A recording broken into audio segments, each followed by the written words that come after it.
Goal, nation's leading institute.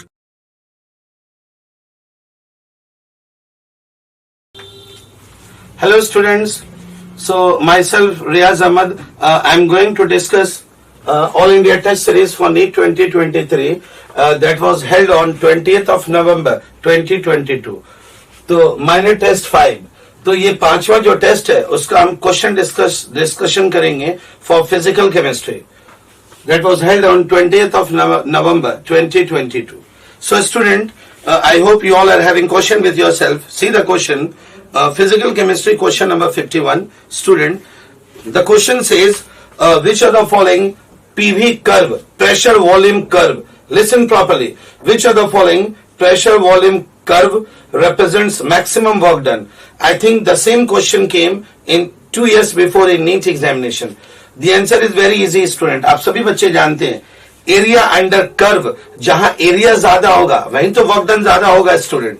तो if you look at the option number 1, it's very clear, area under curve is maximum in option 1. Therefore question number 51 का जो answer होगा student that is option number 1, first option.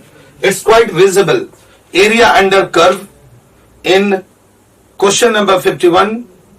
Pressure volume curve is given, जहां area ज्यादा होगा वहीं तो work done ज्यादा होगा. देयरफॉर इसका आंसर हो गया answer number 1. It's so easy. Now let us move forward. Question number 52. Question number 52 students, the question says, look here, 25 degree Celsius पर and 1 atm pressure, the enthalpy of combustions are given.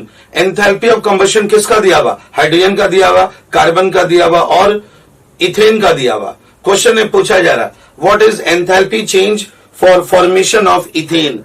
तो student सबसे पहले combustion of hydrogen, combustion of carbon and combustion of ethane, वो 3 reaction लिखना पड़ेगा. Reaction number 1, combustion of hydrogen, H2 plus O2 gives H2O. Its value is given in question, minus 286 kilojoule per mole. Minus 286 kilojoule per mole. Okay. Reaction number 2. अब question में एक और चीज दिया हुआ है, कंबशन ऑफ कार्बन. कार्बन का combustion कराएंगे. We know that after combustion, product obtained will be CO2 gas. And its enthalpy change is given student minus 394 kilojoule. Reaction number 3rd, अब कंबशन दिया हुआ इथेन का, C2H6. You know that when hydrocarbon undergo combustion, student जब hydrocarbon का combustion कराएंगे तो you know product will be CO2 and water, CO2 and H2O. इसको balance करिए, 2 कार्बन लीजिए, हाइड्रोजन 6 यहां 3 से मल्टीप्लाई करेंगे, ऑक्सीजन 4 प्लस 3 7, तो it will be 7/2O2, 7/2O2. Combustion of ethane is given student that is -1560, -1560 kilojule. Now you look here, what is being asked in the question? Question says what will be enthalpy change when formation of ethane occurs. Ethane का जब formation होगा student, तो 1 मोल ethane बनाने के लिए we need 2 mole of carbon and 3 mole of hydrogen. This is your question. ये आपका question है, ये निकालना है. तो आप सभी बच्चे जानते हैं we are going to apply Hess's law. We are going to apply Hess's law. Look here, कैसे हेजेस लॉ याद कीजिए. कार्बन कार्बन सेम साइड, इस इक्वेशन में प्लस साइन आएगा, लेकिन स्टूडेंट कार्बन चाहिए 2 मोल्स और यहां पर 1 मोल, इसको 2 से मल्टीप्लाई करिए. उम्मीद है कि you all are following. Hydrogen and hydrogen same side, इस इक्वेशन में भी प्लस साइन लगेगा, but there are 3 moles of hydrogen and here is only 1 mole, तो यहां 3 से मल्टीप्लाई करिए. And student ethane ethane reverse direction, तो इस पर साइन हो जाएगा minus. I hope you all understanding everything. We got the answer. Enthalpy change निकालना है स्टूडेंट, तो क्या करेंगे? 3 times of equation 1 plus 2 times of equation 2 and -3 सबका वैल्यू दिया हुआ, कैलकुलेट कर लीजिए. After calculation the answer is -86 kilo joule. -86 kilo joule. Hess's law लगेगा. Hess's law of constant heat summation, option 3. Option 3 is the answer. Third option. This is the way student. Hess's law लगाएंगे and we will get the answer. Okay. Now, let us see question number 53. Next question of physical chemistry. तो इस तरह से Hess's law student याद रखेंगे. Hess's law से regularly there are questions in NEET examination. Regularly question आता है Hess's law से NEET एग्जाम में. Okay. Now, question number 53 says, among the following set of parameters, which represents path function. Path function means path dependent. Student, ये तो बहुत important question. Not only NEET but in AIMS, IIT, JEE also. Regularly they ask question. You should remember heat and work done. They are path dependent. याद रखेंगे. Heat and work done are path dependent. Heat दिया हुआ किस option में? B में. Work done किस में दिया हुआ? ऑप्शन C में. और एक चीज और दिया हुआ स्टूडेंट, Q प्लस W. ये सुनिए, Q प्लस W ये क्या? कंफ्यूज नहीं होना है. Q प्लस W एक नया पैरामीटर है, दैट इज डेल्टा E. अब Q प्लस W करेंगे तो ये निकल जाएगा change in internal energy. Q plus W ये पाथ डिपेंडेंट नहीं है, ये पाथ इंडिपेंडेंट है. क्योंकि Q प्लस W करने के बाद ना हीट रहेगा ना वर्क डन रहेगा, ये चेंज हो जाएगा इंटरनल एनर्जी चेंज में. इसलिए इसका आंसर होगा Q और W. Q means option B, W means option C. Therefore first option में दिया हुआ B and C. This is the answer. Option number 1. Now question number 54 student. Question number 54. ये थोड़ा मैथमेटिकल क्वेश्चन है. इस तरह का क्वेश्चन खासकर IIT JEE में पूछा जाता है स्टूडेंट. IIT JEE में आता है इस तरह का क्वेश्चन. क्वेश्चन नंबर 54 में अगर आप ध्यान से देखिए तो क्वेश्चन में पूछा जा रहा है, consider a reversible isothermal expansion of an ideal gas in a close system eight 2 different temperature T1 and T2. और T2 बड़ा है T1 से. The correct graphical which is the correct graph which depicts the dependence of work done on the final volume. एक चीज याद रखेंगे, हम जो आंसर है उसका ग्राफ हम पहले प्लॉट करेंगे. ऑप्शन नंबर 2 में अगर देखिए ध्यान से, ये वर्क डन लॉग वॉल्यूम सभी बच्चे देखेंगे. This is T1 and here is T2. इसमें आपको actually it is a mathematical question, but what you have to remember here student is that slope किसका ज्यादा होगा सेकंड कर्व में. देखिए यहां पर एक्सप्लेनेशन क्या है. Slope of T2 is more than slope 1. Slope 1 से ज्यादा किसका स्लोप ज्यादा है? T2 का. ये इसका एक्सप्लेनेशन है. Slope of second curve is more than slope of first curve. So this is the explanation. इससे आप पकड़ सकते हैं इस ऑप्शन को. So the correct graphical representation of dependence of work on final volume is in option 2. क्यों? T2 में ज्यादा स्लोप है, स्लोप ज्यादा है तो उसमें वर्क डन ज्यादा होगा. ये याद रखेंगे. ओके, देयरफॉर इसका आंसर हो जाएगा option 2. Now let us move towards question number 55. ये तो इजी क्वेश्चन है. Question number 55 student. Question number 55 बहुत इंपॉर्टेंट, ये आप याद रखेंगे. सुनिए, सबसे पहले गिब्स एनर्जी का formula delta G is equal to delta H minus T delta S. Spontaneous के लिए if we talk about spontaneity student, spontaneous process के लिए डेल्टा G क्या होना चाहिए? नेगेटिव. तो डेल्टा G नेगेटिव के लिए डेल्टा H भी क्या होना चाहिए? नेगेटिव. और डेल्टा S क्या होना चाहिए? पॉजिटिव. तो the reaction is always spontaneous. A very important question and which में more likely to come in coming NEET examination also. अगर डेल्टा जी को नेगेटिव रखना है तो डेल्टा एच नेगेटिव रखेंगे और डेल्टा एच पॉजिटिव रखेंगे, तब तो ये भी नेगेटिव ये भी नेगेटिव, कोई भी टेम्परेचर हो, हाई टेम्परेचर या low temperature, delta G is always negative and the process is spontaneous. और इसका रिवर्स, आप चाहते हैं कि डेल्टा जी पॉजिटिव आ जाए और ये नॉन स्पॉन्टेनियस, थोड़ा ब्रेन का इस्तेमाल करें student. Delta H will be positive और T delta S should be negative. Think logically. अगर डेल्टा एस नेगेटिव ले लें, look here, if delta s is negative, negative into negative will be positive, और delta H भी positive, तो delta G क्या निकलेगा? Positive at all the temperature. और अगर इक्विलिब्रियम में लेना है स्टूडेंट, ये दोनों सेम रहेगा, डेल्टा एच का वैल्यू सेम और टी डेल्टा एस का भी वैल्यू सेम, तो डेल्टा जी का वैल्यू क्या आएगा? 0. और जब 0 आएगा तो ये क्या हो जाएगा? इक्विलिब्रियम. तो सभी ऑप्शन को अगर आप ध्यान से देखिए स्टूडेंट, सभी ऑप्शन को ध्यान से देखिए तो ऑप्शन 2 ए का वैल्यू ए हो जाएगा R. Option 2 second option is the answer A R. I have explained everything. B P, C Q and D S. Second option is the answer. ये सभी पैरामीटर को आप चेक कर लीजिए. इसको जस्टिफाई कौन करेगा? Option number 2. ना question number 56. Let us C question number 56 now. Among the following, the state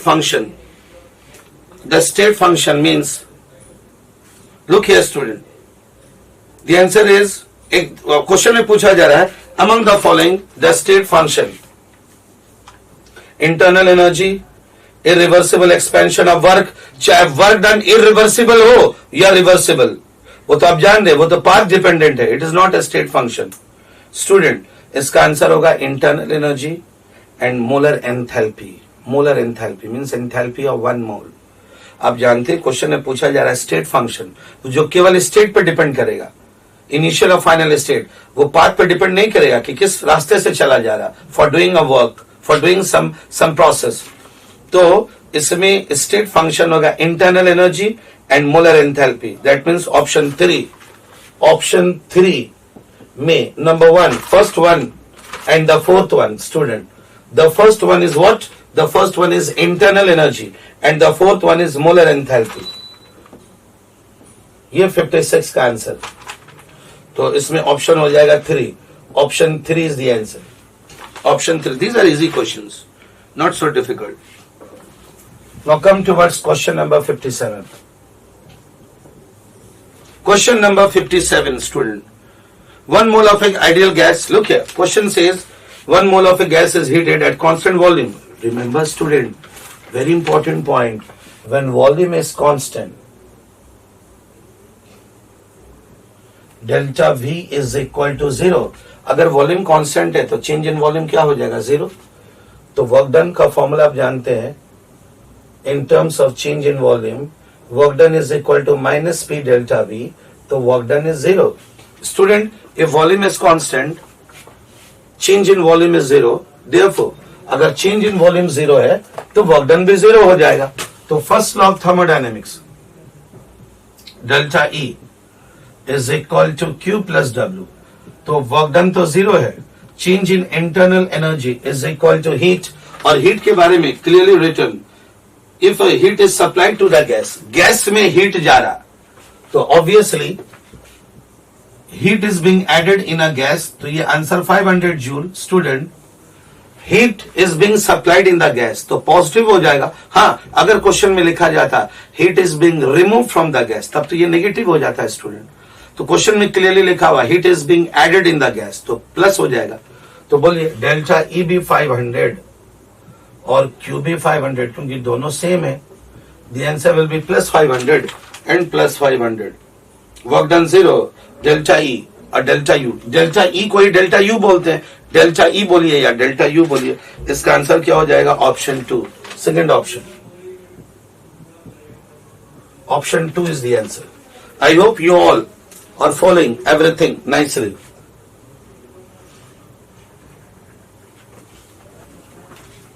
Okay. Now let us move forward. Another question.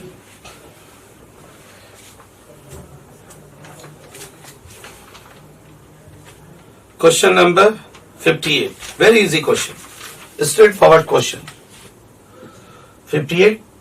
इसका ऑप्शन हो जाएगा 3. कैसे वो देख लीजिए.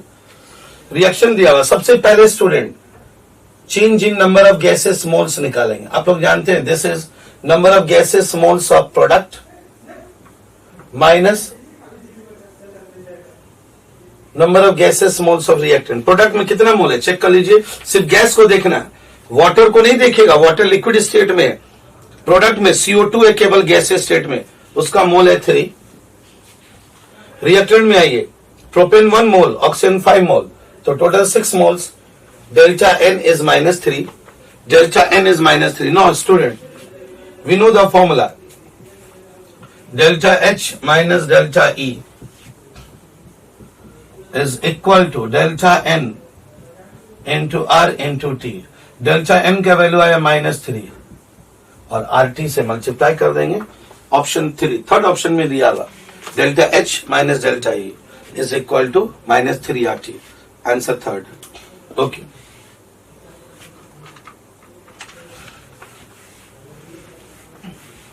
Now move forward student. Next question. Question number 59. Again Hess's law question. ये Hess's law का question है. इसका ऑप्शन है थर्ड. क्वेश्चन में बोला जा रहा है कि 25 डिग्री सेल्सियस और 1 atm प्रेशर में enthalpy of combustion of benzene acetylene are given. Benzene का कंबशन दिया हुआ स्टूडेंट और एसिटाइलिन का पूछा जा रहा है एंथैल्पी चेंज फॉर जब इथाइन को बेंजीन में कन्वर्ट करेंगे तो डेल्टा H का वैल्यू क्या होगा. तो रिएक्शन हम लिखते हैं, जरा चेक कर लीजिए. सबसे पहले कंबशन ऑफ बेंजीन, बेंजीन का कंबशन कराएंगे. C6H6 plus O2, it gives CO2 plus H2. Carbon 6 से मल्टीप्लाई करिए, बैलेंस करिए. Hydrogen 6 2 12 plus 3 15 by 2 O2. Delta H -3268 kilo joule में दिया हुआ है. ठीक. इसके बाद किसका कंबशन कराना है? इथाइन का. C2H2 इथाइन का कंबशन, CO2 प्लस H2, इसको बैलेंस करिए. Carbon 4 plus 1 5.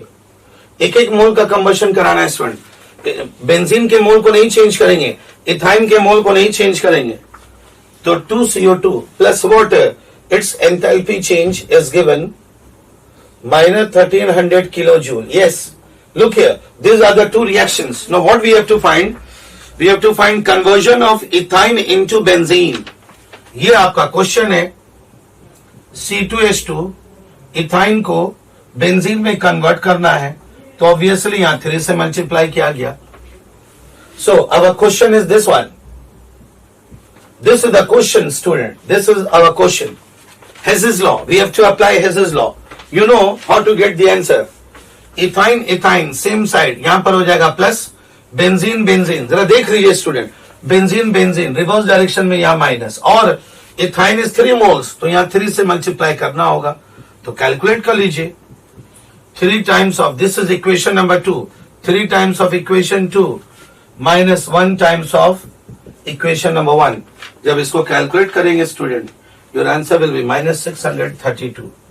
-632 kilojoule. Option, which option? Option 3. Third option is the answer. I hope you all are following everything nicely. बहुत इजी था ये क्वेश्चन, ज्यादा डिफिकल्ट नहीं. Hess's law का application. Now let us move forward. Question number 60. Question number 60 student. Reaction दिया हुआ 4NO2 plus O2 gives 2N2O5. Okay, look, the reactions are given. What we have to do, उसको check करना है. एक important question है यहां पर, देख लीजिए पहले. Let us see the reaction. Question number 60. NO2, 4NO2 state पर भी नजर रखेंगे, गैसीय स्टेट प्लस O2 गैसीय state, it gives 2N2O5 gaseous state.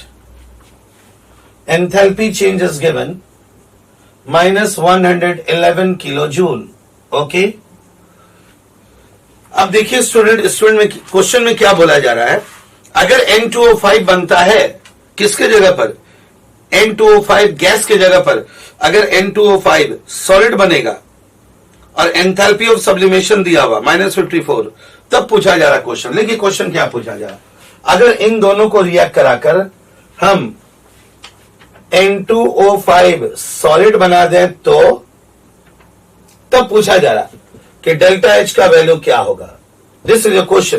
Question को समझिए, गैस और गैस मिलकर ये प्रोडक्ट बना, डेल्टा H का value -111 kilo joule. Now question says कि अगर गैस की जगह पर सॉलिड बनेगा तब एंथैल्पी चेंज का वैल्यू क्या होगा, और सब्लिमेशन का वैल्यू दिया हुआ, enthalpy of sublimation is given, you have the question with yourself, enthalpy of sublimation of N2O5 is given -54, वो दिया हुआ है student.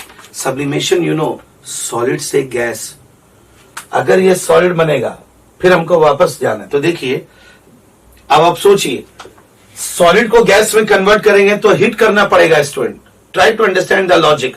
Solid converted to gas, उसे हीट करिए, एंडोथर्मिक। यहां पर रिवर्स है, गैस को सॉलिड में लाना है तो एनर्जी रिलीज होगा, energy will be release student.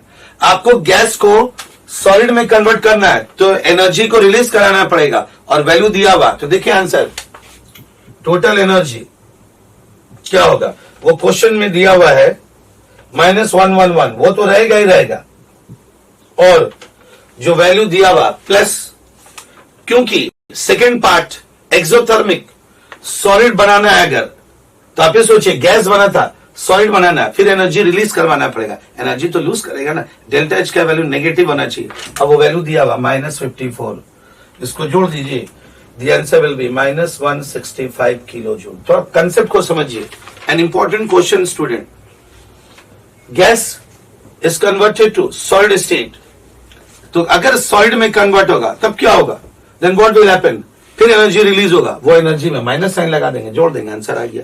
Okay, so this was question number 60। Now we will move towards question number 61 student.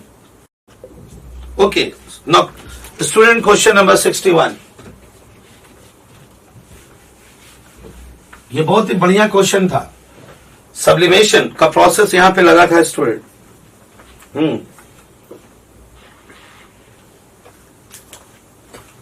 Question number 61 says, enthalpy of formation, सुन लीजिए, एंथैल्पी ऑफ फॉर्मेशन का जिक्र हो रहा है इस क्वेश्चन में student. You know the statement, what is enthalpy of formation? According to definition of enthalpy of formation, number 1 mole of substance should be prepared. 1 mole substance बनाना है, और किससे बनाना है, कंपाउंड से नहीं, एलिमेंट से बनाना है student. What is standard enthalpy of formation? Amount of energy involved when 1 mole of a substance is obtained from its constituent elements from standard state. 1 mole compound बनना चाहिए और वो भी एलिमेंट से बनना चाहिए, तो वो आपको दिख रहा है रिएक्शन नंबर 2 में। देखिए रिएक्शन नंबर 2 में hydrogen is the element, oxygen is elemental form, इन दोनों को रिएक्ट कराएंगे तब ये प्रोडक्ट बनेगा वाटर 1 मोल, और ये दिया हुआ रिएक्शन नंबर 2 में, और रिएक्शन नंबर 2 में एंथैल्पी चेंज का वैल्यू है -x2। This is the answer, this is the answer, मैंने ये दिया हुआ ऑप्शन 4 में। तो कुछ बच्चे, सभी बच्चे को ध्यान देना है इस क्वेश्चन में। The question has been asked in NEET examination also.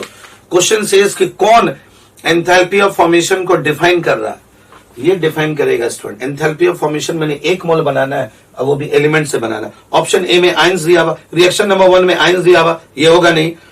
Reaction number 3 में CO2 दिया हुआ, ये तो कंपाउंड है, कंपाउंड को रिएक्ट नहीं कराना है, एलिमेंट को एलिमेंट से रिएक्ट कराना है और 1 मोल कंपाउंड बनाना है। तो hopefully you all understood. Now come towards question number 62। Diborane का, ये भी हेजेस लॉ है student, Hess's law. Question number 62। If you see the question, combustion of diborane B2H6 plus 3/2O2, इसका कंबशन कराएंगे, it gives B2O3 and 3H2, गैसीय state में है। Enthalpy change equal to what?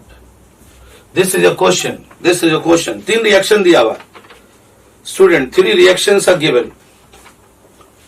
Late us write all the 3 reactions. यहां पे water के state को mention करेंगे। फर्स्ट रिएक्शन दिया हुआ 2B प्लस 3/2O2, या the reaction is given. Boron solid state में है और हम लोग जानते हैं B2O3 also exist in solid. Delta H -1273 kilo joule.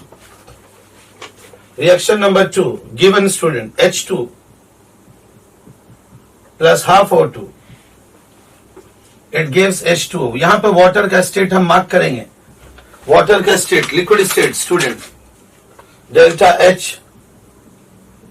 -286 kilo joule. I am not writing kilo joule.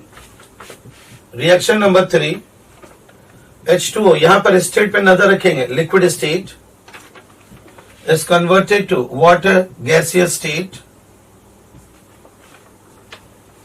Delta H is given 44 kilo joule. Obviously liquid को gas में convert करें, ये एंडोथर्मिक रिएक्शन है, endothermic. And reaction number 4 student is given 2 moles of boron, 3 moles of hydrogen. It gives 1 mole of diborane B2H6. Delta H is given 36 kilojoule. Now the question says कि this is your question, main question. देखिए यहां पर भी hedges law लगेगा। अगर आप ध्यान से देखिए ऑप्शन रिएक्शन नंबर 1 में क्या करिए, देखिए B2O3 same side, plus sign लगाइए। Student hydrogen, look at the reaction. पहले तो रिएक्शन नंबर 3 को देखिए।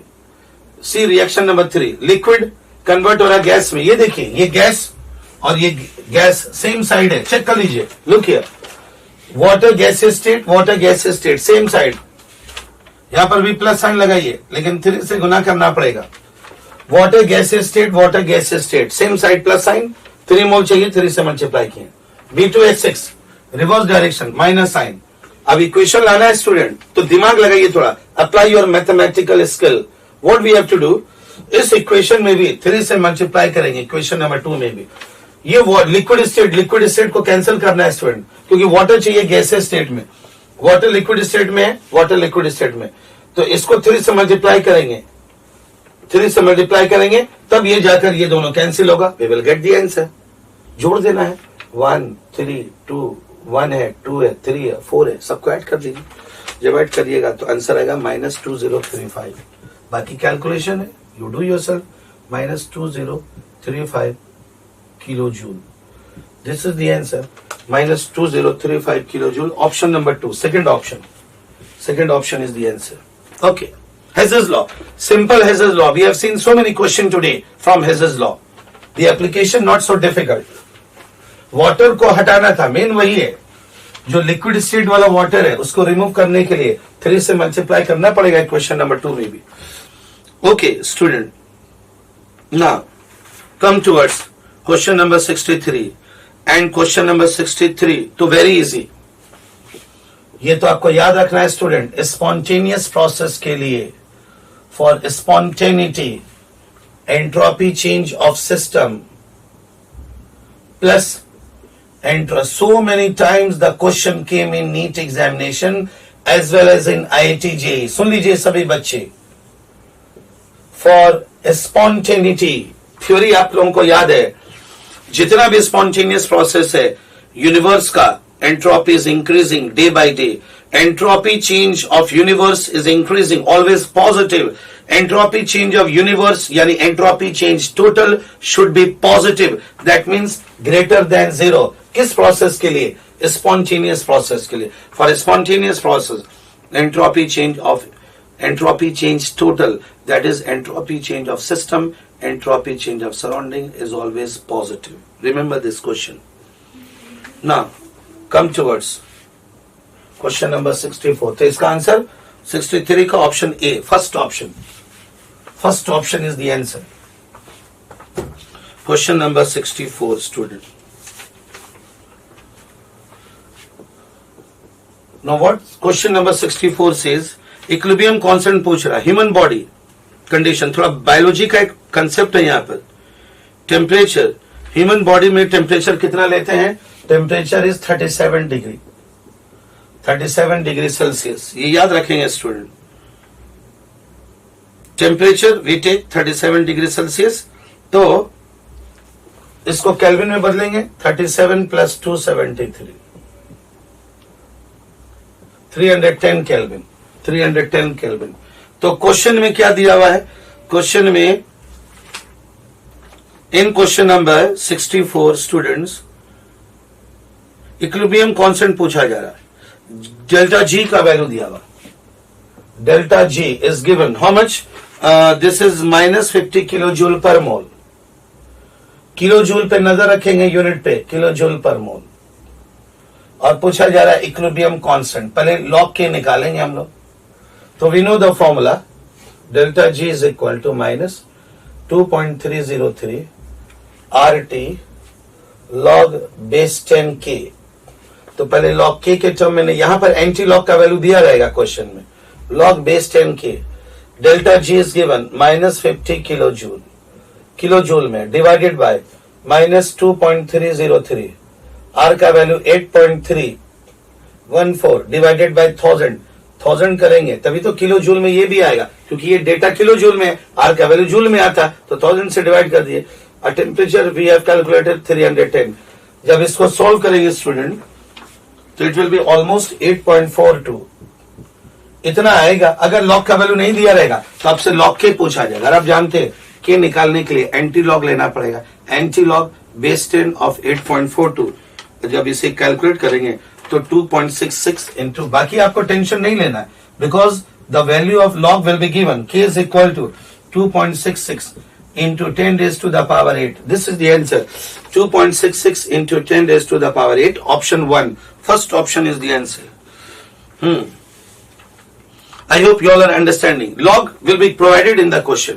If not given, तो log के पूछा जाएगा आपसे। Calculation था इसमें student.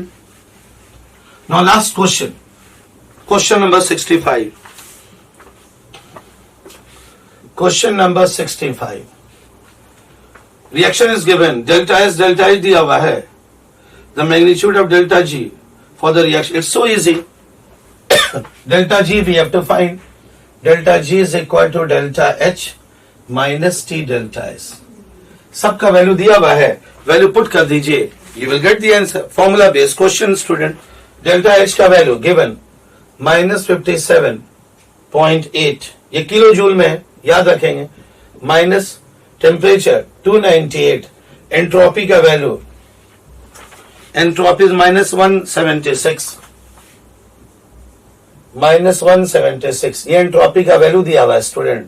किलो जूल में कन्वर्ट करने के लिए इसको भी 1000 से डिवाइड कर दीजिए, और जब कैलकुलेशन करेंगे the answer will be -5 kilo joule. Option 2, second option is the answer. I hope dear students you all understood the answers, how I have solved it, and best of luck to all of you for your coming NEET examination student, for any examination that you are going to appear. Okay students, best of luck.